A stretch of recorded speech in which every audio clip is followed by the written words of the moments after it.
25 సంవత్సరాల క్రితం నిన్ను చూడాలని అనే ఒక చిత్రంతో నా కెరియర్ మొదలైంది. మొట్టమొదటిసారి ఒక అభిమాని కనిపించాడు నాకు. నేను ఆఫీస్ బయట, అది కూడా రెంటెడ్ ఆఫీసు, ఇల్లు ఎక్కడో మేదిపట్నంలో ఉండింది. ఆ రెంటెడ్ ఆఫీస్ బయటకు వచ్చాను. ఎవరండి మీరు అన్నాను. బాబు ఫ్యాన్ అన్నాడు. అర్థం కాలేదు.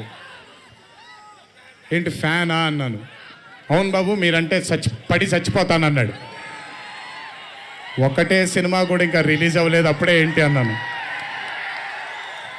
ఏమో ఇతనే ఫస్ట్ వచ్చింది.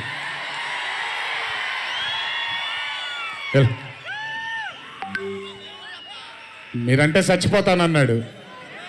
చచ్చిపోవడం వద్దులే కానీ కాదు ఏంటిది అన్నాను. ఏమో బాబు ఇంకా మీ వెంటే ఉంటానన్నాడు. అక్కడ మొదలైన ఆ రోజు 25 సంవత్సరాలకి నాకు ఎనలేని సరిపోనంత ప్రేమ ఇచ్చే ఇంతమంది అభిమానులు దొరకడం నిజంగా ఇది పూర్వజన్మ సుకృతమే. ముజీబ్ తర్వాత నెమ్మదిగా అలా ఒక్కొక్కళ్ళు చాలామంది 25 సంవత్సరాలలో చాలామంది నాతో నడుచుకుంటూ వచ్చారు. చాలామంది కాలం చేయడం కూడా జరిగింది. చాలామంది ప్రేమని ఇంకా పెంచుకోవడం జరిగింది.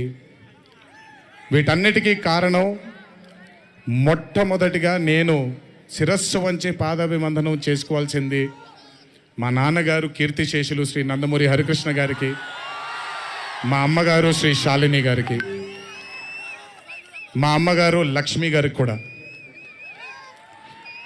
మా అన్నగారు కీర్తిశేషులు జానకిరామ్ గారికి, మా ఇంకో అన్నగారు నందమూరి కళ్యాణ్ రామ్ గారికి నిజంగా వాళ్ళ ఆశీస్సులు నా మీద ఉన్నందుకు నిజంగా నా ధన్యవాదాలు తెలియజేస్తున్నాను. దీనితో పాటు నన్ను ఆశీర్వదించిన నిర్మాతలు అందరికీ,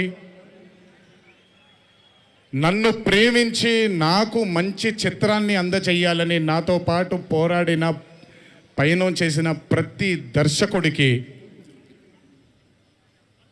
నా శిరస్సు వంచి పాదాభివందనాలు చేసుకుంటున్నాను. Thank you so much. I want to thank all my directors and all my producers and all the technicians of all my movies for have